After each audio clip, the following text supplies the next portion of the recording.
Bonjour et bienvenue dans l'émission Parole de Femmes. Nous continuons notre série sur le service, comment devenir une bonne servante, comment devenir une meilleure servante de Dieu. Et aujourd'hui, nous allons parler du caractère, le caractère du serviteur. Hier, on a commencé à en parler et puis on a vu que le service ne définissait pas en lui-même le serviteur. C'est pas parce qu'on fait quelque chose finalement qu'on on le fait avec un bon cœur. Vraiment, le serviteur se définit avant tout par son cœur. Et alors, on va parler aujourd'hui de ce cœur. Qu'est-ce qu'on trouve dans ce cœur?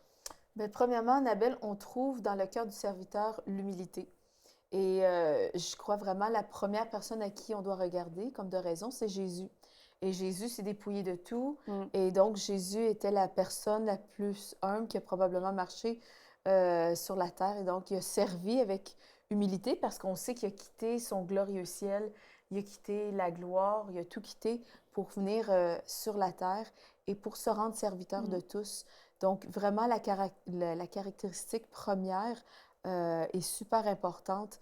Vraiment, c'est de le faire en toute humilité, se soumettre à nos autorités, se soumettre à Dieu, le faire vraiment parce qu'on aime Dieu, parce qu'on qu'est-ce qu'on a parlé hier, vraiment, l'amour de Dieu va nous pousser à servir Dieu vraiment dans un cœur soumis. Et je crois vraiment, on a fait la différence aussi entre hier, quelqu'un qui sert mais qui le fait de mauvais cœur. Que c'était annulé du coup. Et c'est ça, donc cette personne les personnes qui servent avec un mauvais cœur, avec les mauvais motifs, la mauvaise attitude, s'auto-disqualifient dans le fond. Mais la personne qui sert en ressemblant au caractère de Christ et est premièrement humble. Donc, c'est ça. Et quand on parle de humilité, souvent on pense au service, on pense au ménage. Tout de suite on dit le ménage et puis on dit les enfants. Mais j'aimerais quand même préciser que ces services-là, c'est nous, je sais pas, tout de suite on pense à ça, mais c'est pas des services bas de gamme, c'est pas des services genre c'est à la petite échelle. Et c'est vrai, à chaque fois qu'on dit les petites choses, bah oui, bah moi j'ai nettoyé les toilettes, etc. Mais je veux dire, ça fait partie du service en général, puis il n'y a même pas vraiment de hiérarchie dans le service. C'est plus selon nous, comment on voit les choses. Et hier, Mathilde, toi, tu partageais ces avocats, ces médecins et tout ça, qui étaient là à la sortie des toilettes pour donner des serviettes ou des mouchoirs. Et ça, c'est un super bel exemple d'humilité, parce qu'en gros, il n'y a rien de dégradant à faire ça. Mais dans leur vie de tous les jours, très certainement, ces personnes-là ont des assistants, des assistantes, et c'est eux qui reçoivent un service, mais ils n'ont pas jugé ça trop petit ou trop dégradant pour leur statut. Et le service ne se qualifie pas par nos qualités, par nos aptitudes. Ah, ben moi, je suis trop qualifiée pour justement donner des mouchoirs à la sortie des toilettes, ou je suis trop qualifiée pour être à l'accueil, je suis trop qualifiée pour dire bonjour, pour accueillir les gens, pour être placeur. Non, c'est vraiment une attitude de cœur et dépouillée vraiment de toute mauvaise raison, dans le fond, pourquoi on sert. On sert parce qu'on aime Dieu. Et il y a un verset que je veux vous lire, c'est 1 Pierre 5,5. C'est de même, vous qui êtes jeunes, soumettez-vous aux anciens, et vous soumettant tous les uns aux autres, revêtez-vous d'humilité, car Dieu s'oppose aux orgueilleux, mais il fait grâce aux humbles. Humiliez-vous donc sous la main puissante de Dieu afin qu'il vous élève au moment voulu. Donc, si on sait servir de bon cœur dans les choses où il y a besoin, où on voit le besoin, c'est ça vraiment l'humilité, c'est je sers pas parce que je veux être vue, mais je sers parce que j'aime Dieu, je vois qu'il y a un besoin. Et quand on réalise, dans le fond, qu'on est les enfants du roi, des rois, et que c'est un privilège pour nous d'être utile pour son royaume, eh bien, ça ne nous dérangera pas où Dieu va nous placer. Et on réalise que c'est Dieu qui nous place aussi à un endroit. On y va par le besoin, mais c'est parce que on est les enfants, on est les enfants du roi, puis c'est juste un privilège de faire partie de son royaume. Tu te rappelles du cours, du cours un cours de l'ISAM avec Buddy Bell qui parlait du ministère d'aide, je ne sais pas si tu te souviens. Et lui, il disait que en fait, son cœur aspirait à quelque chose, mais il n'arrivait pas trop à savoir ce que c'était parce que tout le monde était appelé à être évangéliste, à être enseignant, à être pasteur. Et puis finalement, quand il a rejoint une église, il s'est mis à distribuer des prospectus à l'entrée et tout ça. Et là, mais il était tellement heureux de faire ça. Et en fait, il trouvait ça, lui, il se trouvait pas bizarre, il trouvait ça génial, mais c'était les gens autour de lui qui le trouvaient bizarre d'être épanoui là-dedans. Juste ça, ouais, c'est ça, tu fais juste bah ça. oui, c'est juste ça, ouais, mais sinon, tu veux faire quoi?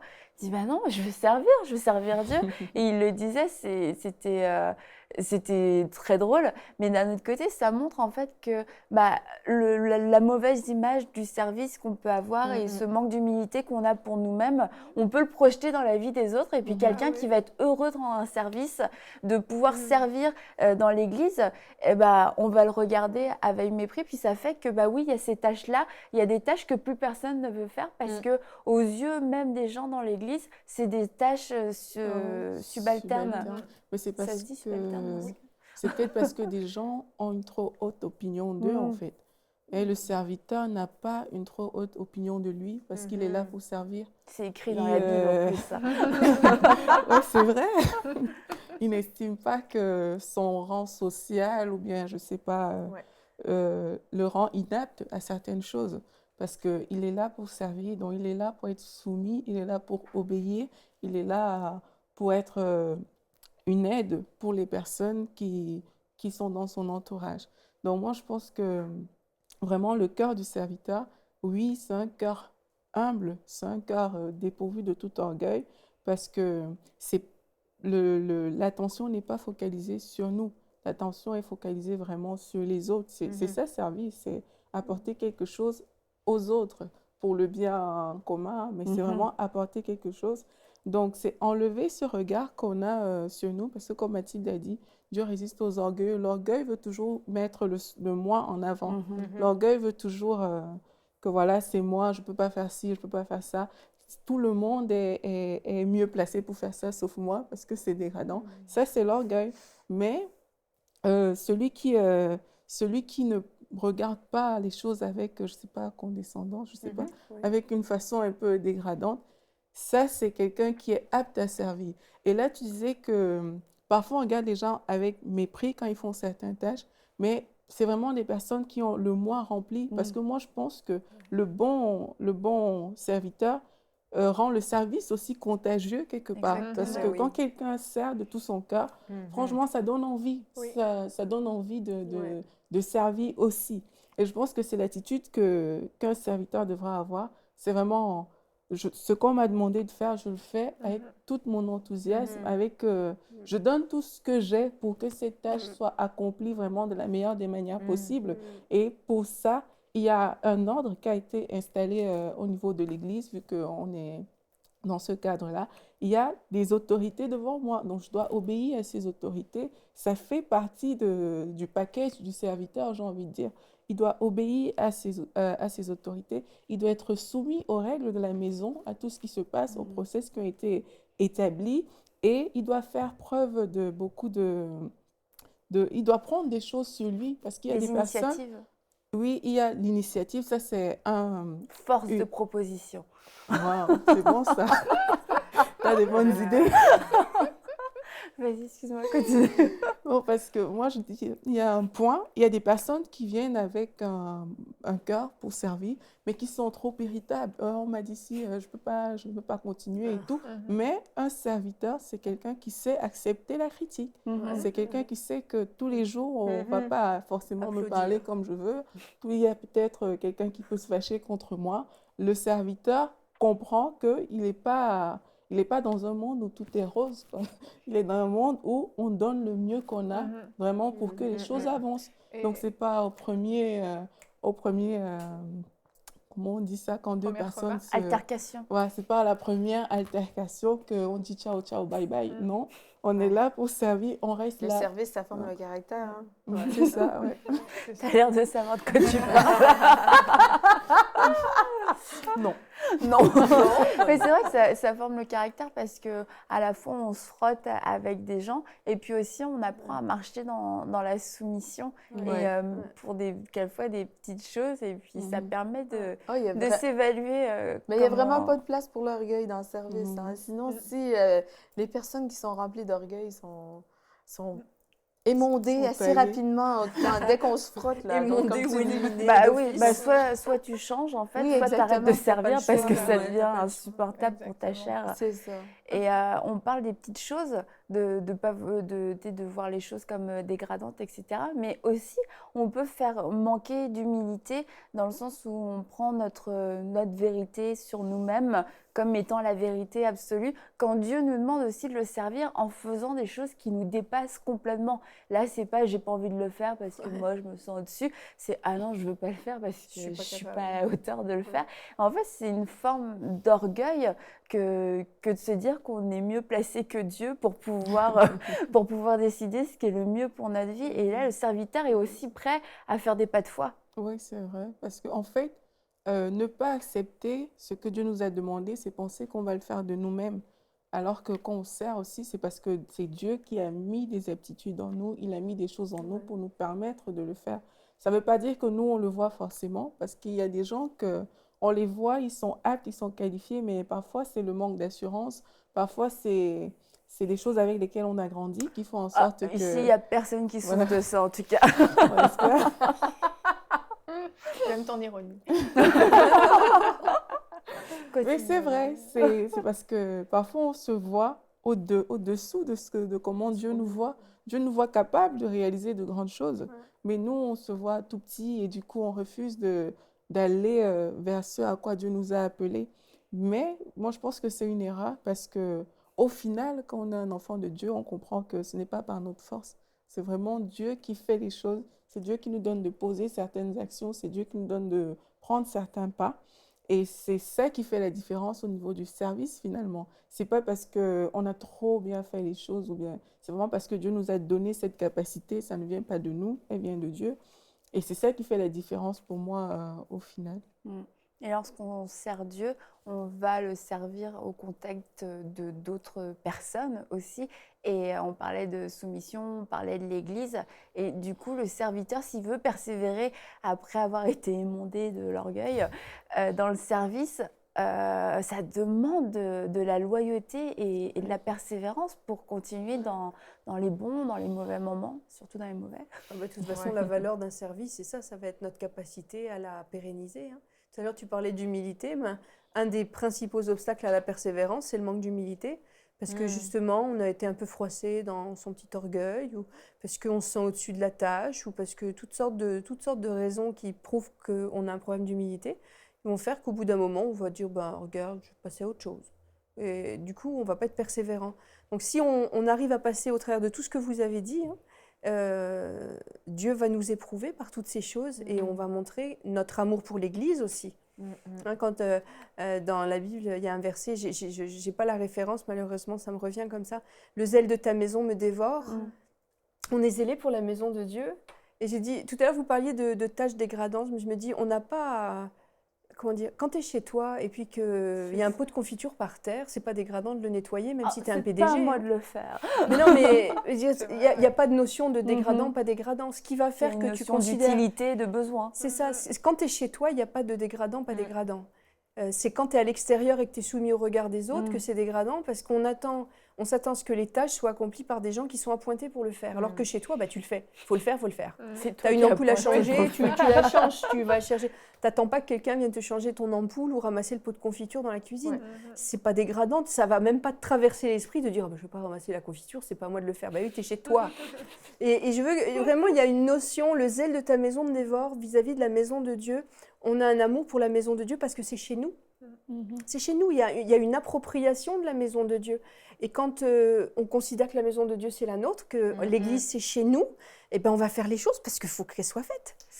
Et même si tu es le grand prédicateur du siècle, s'il y a un mouchoir Kleenex par terre, tu vas le ramasser.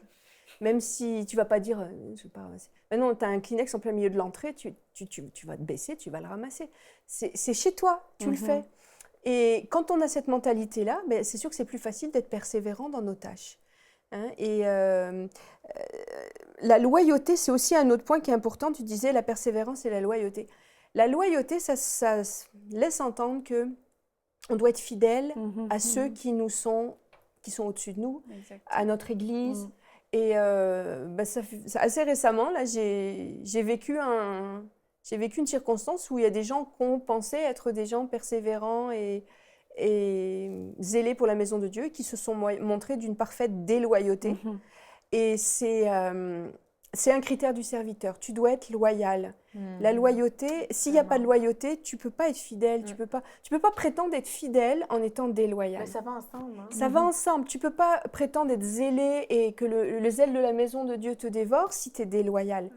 Tu ne peux pas être déloyal à ta propre maison. En fait, tu détruis à ce Tu moment-là. détruis, mais bien sûr, et puis tu te places... Si tu es déloyal, tu te places dans une autre gang, hein, comme si tu étais dans l'équipe d'en face. Mais non, c'est ton équipe, c'est ta maison, c'est ta famille. Quand tu es déloyal, tu marques contre ton équipe. Et on est dans une société qui est très individualiste. Et il y a vraiment une chose qu'il faut qu'on corrige en tant que chrétien, c'est cet aspect-là de notre vie. L'esprit du monde, c'est d'être individualiste. Dans l'Église, on n'a pas à être individualiste. On est on est une famille, on est tous dans la même barque et on avance tous dans la même direction. Et du coup, on va être zélé pour les choses de la maison de Dieu parce qu'on joue pour nous-mêmes en jouant pour la maison de Dieu. Et la loyauté, ça va, j'allais dire, être le test qui va montrer si tu as vraiment un cœur pour la maison de Dieu. Et si c'est Dieu que tu sers réellement, parce que si c'est Dieu que tu sers, tu peux passer au travers de certains désaccords, au travers de tempêtes, de certaines injustices. On a parlé de la soumission. Et hier, Aurélie disait, tu sers dans une vision avant d'avoir ta propre vision, quelquefois. Et c'est dans ces moments-là qu'on est testé, pas pour être puni, mais pour nous dire, ok, bah voilà, c'est ça l'état de mon cœur. Et puis bah, mon service est quand même incomplet. Si on est appelé au ministère et qu'on est appelé à diriger des gens, on se dit, bah, c'est des gens de la même nature qu'on va attirer. Et si aujourd'hui je suis déloyale, bah, je risque d'attirer ce même genre de personnes. Est-ce que j'ai envie d'avoir quelqu'un dans ma maison qui détruit ce que je suis en train de construire? Non. Donc je ne veux pas être cette personne-là aujourd'hui pour de toute façon, ce qui est sûr, c'est que le manque de loyauté, un jour ou l'autre, tu vas te le ramasser en boomerang. Parce que comme tu dis, on attire les semblables à soi. Donc si dans ton église, tu fais preuve d'un manque de loyauté, puis je ne sais pas ce que tu vas aller faire ailleurs, un jour ou l'autre, tu vas te ramasser, comme tu dis, avec des gens qui sont déloyaux envers toi, puis tu vas voir l'effet que ça te produit. Je veux dire, on est dans la famille de Dieu, on est appelés à s'aimer les uns les autres, à travailler ensemble à l'œuvre de Christ. On est appelés à persévérer parce qu'on a tous à persévérer. Et puis, on n'aura pas toujours des gens qui vont applaudir en disant « Oui, c'est bien, vas-y, t'es capable, c'est bien, alléluia ». Je veux dire, des fois, tu vas faire des trucs qui t'ont demandé du temps, qui t'ont demandé de la peine, puis personne ne va même te dire « merci ». C'est vrai. Hein? Et on va voir ta persévérance et ta loyauté si tu t'accroches pas dans ces choses-là, que tu dis, bah, de toute façon, je l'ai fait pour le Seigneur. Ça ne veut pas dire, à contrario, qu'il faut jamais remercier les gens qui servent dans l'Église. Moi, je suis vraiment du genre à dire, on va remercier même plus et abondamment que c'est... Parce que bon, des fois, je me dis, je remercie des gens qui ont fait des choses, mais c'est normal.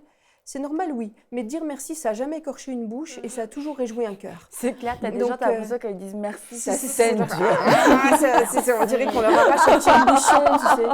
Mais il ne faut jamais prendre les gens non plus pour acquis.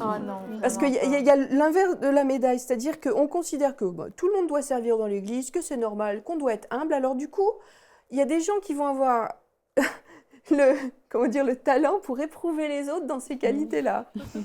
Et ça, c'est pas bon non plus. Tu vas rire si je dis que c'est toxique, mais c'est toxique. Je ne ris pas, je l'attendais à mon toxique. Quasiment chaque émission, je dénonce des choses toxiques. C'est un peu la chimiste de parole de femme. Mais c'est vrai que c'est une attitude qui est mauvaise et de dire, de toute façon...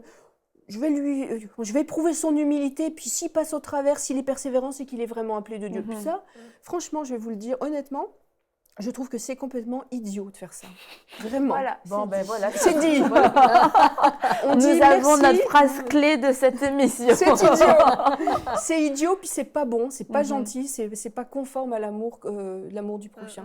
Donc, mais c'est ça, je pense qu'il faut dire merci. et puis pas prendre les gens pour acquis. Et tu disais aussi tout à l'heure, on est dans la même barque, on va dans la même vision, ouais. donc c'est dans notre intérêt de pouvoir travailler en collaboration avec les autres. Et ça fait partie aussi du caractère du serviteur, que d'être généreux, que de participer à la vision, de donner ce qu'on a, de partager nos talents et de ne pas les garder juste pour nous. C'est vrai, et je pense que pour être généreux, il faut déjà avoir conscience que ce qu'on a, c'est quelque chose que Dieu nous a donné en fait. Et ça permet aussi d'être humble, ça permet d'être fidèle. Je pense que ça rentre là-dedans quand on a conscience que le don, le talent qu'on a nous vient de Dieu en fait, et qu'on n'est pas meilleur que les autres. On n'a rien fait pour avoir. C'est sûr que certaines personnes vont faire beaucoup d'études, vont beaucoup s'entraîner, je ne sais pas, pour un instrument de musique ou peu importe, mais certaines personnes naissent avec des talents. Et c'est pas explicable pourquoi certaines personnes ont des talents et d'autres vont... C'est pas explicable. C'est pas explicable. Ça génère beaucoup de frustration. Pourquoi lui et pas moi? Il y en a qui l'ont facile. Mais c'est vrai, il y en a, c'est comme ça. Et quand on a conscience que ça vient de Dieu et que ça vient pas de nous, ben on a beaucoup plus de facilité à partager ce qu'on a reçu, à le donner librement aux autres, à même enseigner ce qu'on peut connaître, à former d'autres personnes pour les rendre meilleurs, pour les aider dans leur apprentissage. Donc je pense que ça, c'est un point important. Et quand on voit j'aimerais lire un passage qui parle de ça dans Exode 31:1, on voit que Dieu parle à Moïse et il lui dit « Sache que j'ai choisi Betsalel, fils d'Uri, fils de Hur, de la tribu de Juda. Je l'ai rempli de l'Esprit de Dieu, de sagesse, d'intelligence et de savoir pour toutes sortes d'ouvrages. Je l'ai rendu capable de faire des inventions, de travailler l'or, l'argent et l'airain, de graver les pierres, à enchâsser, de travailler le bois et d'exécuter toutes sortes d'ouvrages. » Tout à fait. Tout ça. Et voici, je lui ai donné Annabelle comme aide. Ah non, c'est pas lui. Et on voit en fait que c'est Dieu qui lui a donné tous ses talents. Et c'est des choses que normalement, on se dirait, il faut l'apprendre, le pratiquer. Dieu lui a donné ses talents parce qu'il avait un plan pour lui et il allait devoir travailler pour Dieu avec ses talents. Et c'est malheureux de voir le nombre de personnes dans ce monde qui ont des talents, par exemple pour la chanson, pour la musique, des voix extraordinaires et qui sont gâchées alors que c'était pour Dieu, qui sont gâchées dans le monde, etc. Mais bon. C'est pas le sujet, je m'égare. En effet, Non, si, c'est le sujet. Si, c'est le sujet. C'est le sujet. Non, c'est pas le sujet. Mais je pensais à Whitney Houston. Whitney Houston, pourquoi est-ce qu'elle chantait bien? C'est qu'elle a été élevée dans une église où elle chantait. Elle a toujours chanté depuis toute petite. Elle servait. Elle servait avec le chant et à un moment donné, ça lui a tourné la tête. Elle a eu des propositions du monde. Et puis on l'a perdue, notre Whitney Houston, et on a vu comment elle a terminé. Et ça peut être pour du chant, ça peut être pour d'autres choses. Hein. On a des gens talentueux dans les églises. Et puis ils grandissent. Puis arrivés à l'âge jeune adulte, ils ont des tentations. Puis du coup, ils sont trop bien pour en faire partager l'église. Et puis ils vont les exercer ailleurs. Et c'est une perte vraiment. C'est un deuil pour l'église de perdre ses talents. Parce que ces dons doivent être mis au service de Dieu. Et c'est là, malheureusement, où on se trompe. Oh, j'ai une super citation là. Vas-y, vas-y, Annabelle. Dis-nous. Attendez, parce que si je la rate, ça fait trop nul. Vas-y. Que les dons sont faits pour servir et que nous ne sommes pas faits pour nous servir du don. Waouh! Je suis pas sûre que C'est bon. Et c'était le bouquet final. Non, même pas. Même Ah. pas, j'aurais dû la laisser mijoter jusqu'à la encore fin de 4 l'émission minutes. pour la sortir. Tu pourras la Faut que j'arrête de redire, dire tout ce que je tu pourras la redire à la fin. Ouais, c'est ça. Ouais, c'est ça. D'accord, Tu pourras la redire. continue. Et une autre chose qui est très importante, c'est de réaliser qu'on ne compte pas notre temps en heures quand on sert à l'église. On n'est pas là, là c'est bon, j'ai fait mes 2 heures, c'est fini. Ou bien le culte doit durer tant de temps, là j'ai d'autres choses à faire, donc je m'en vais. Vas-y, dis Aurélie. Tu peux répéter ta citation vas-y. Laissez-moi réfléchir. On ne donne pas Je ses vais la sortir, disponibilités. On est On se disponible. rend disponible, mais on ne donne pas cette disponibilité à l'église. Amen.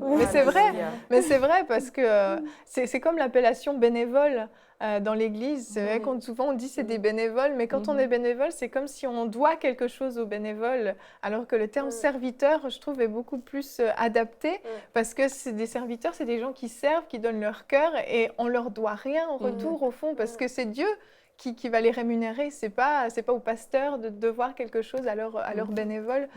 Regarde le mot bénévole, ce qui veut dire, à la base, c'est qui veut Bénévolus. bien. Qui veut bien. C'est celui qui veut bien. Donc c'est une bonne patte, notre bénévole. Mais je Ben, pense c'est qu'ils bien. sont même déjà rémunérés, hein, parce que Dieu n'est le débiteur de personne. Oui, Donc, justement, vu que c'est c'est ça. pour lui, je pense que quelque part, toutes les personnes qui servent ont une Ben, rémunération c'est sûr, déjà. c'est certain, c'est Mhm. certain. Mhm. C'est ça, mais on leur doit rien en fait. Oui, L'Église c'est ne ça. doit rien aux personnes qui servent. Même pas un merci. Ah, si, quand même. Moi, je milite pour le merci. C'est pas Oui, mais on pas va parce en qu'on ne doit parler, hein. rien Mm. qu'il ne faut pas le donner. Ouais, C'est c'est ça. là la nuance. Mais en fait. ça, on va en parler Mhm. dans une des prochaines émissions, justement ce que n'est pas le service. Et puis aussi, on va s'adresser aux pasteurs parce que, comme tu as dit, Yann, quelquefois, ça pousse vraiment. Ouais. Et puis après, tu es un serviteur, mais tu deviens Ouais. un esclave, une Ouais, espèce de un serpillière. Et larbin, puis là, ouais. t'en as plus cassé. Puis les gens abandonnent, hein, vraiment. Mhm. La Bible dit, Père, n'irritez pas vos enfants. Ouais. De peur qu'ils se découragent. Et Ouais. ça fonctionne dans tout système d'autorité. Quand on est trop écrasé, trop accablé, c'est... Et pas des citrons à presser. Ouais, voilà. Bah, ça fait tout sortir, mais c'est sûr que c'est pas un ministère. Il n'y a personne qui a reçu ce Ministère ministère-là. de citron. C'est le Saint-Esprit c'est le Saint-Esprit qui agit et qui fait ce travail de pression, d'une pression divine pour faire sortir. Mais personne n'a vraiment reçu ce mandat-là de pouvoir scanner et faire en sorte que tu grandisses. On parle beaucoup des papiers sablés, mais au final, personne veut vraiment être le papier Il y a sablé des de marteaux-piqueurs. quelqu'un. Ouais. Ah, aussi, elle parle Je parle d'expérience. Donc, Yveline, toi, tu as parlé de Beth-Salel, c'est ça? Oui. Beth-Salel, c'est un peu nous tous. On a tous reçu des dons très spécifiques. Et on va en parler demain, justement, comment identifier ces dons, parce que Beth-Salel, lui, il savait que c'était un tailleur de pierre rempli pour faire des choses avec les pierres bricolées. Et donc, c'était pas vraiment moi, vous voyez, puisque je me rappelle plus exactement ce qu'il devait faire. Mais nous aussi, on a tous reçu des dons spécifiques. Et puis, quelquefois, ça a l'air d'être des dons comme trop bizarres qui servent à rien. Et peut-être que Beth-Salel, il s'est demandé pendant plusieurs années, ça me sert à quoi de savoir faire ça? Ça va pas changer le monde. Et pourtant, si son nom est inscrit aujourd'hui dans la Bible, on en parle. C'est un ouvrier qui a été qualifié par Dieu, auquel on peut tous s'identifier. Et puis, on est tous ce Beth-Salel.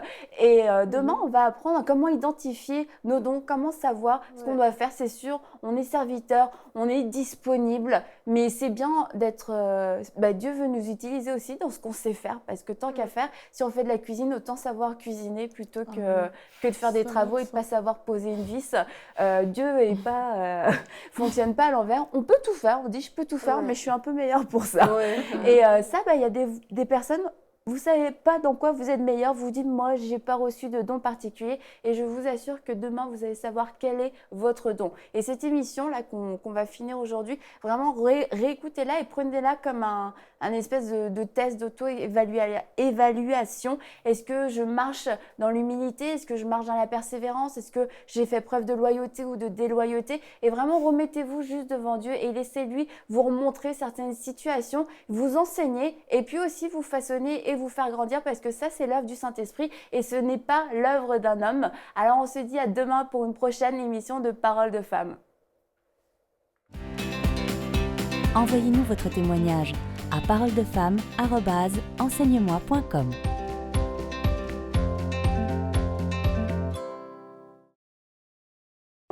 Cette émission est rendue possible grâce au précieux soutien des partenaires d'Enseigne-moi Canal International. Retrouvez tous nos programmes sur enseigne-moi.com.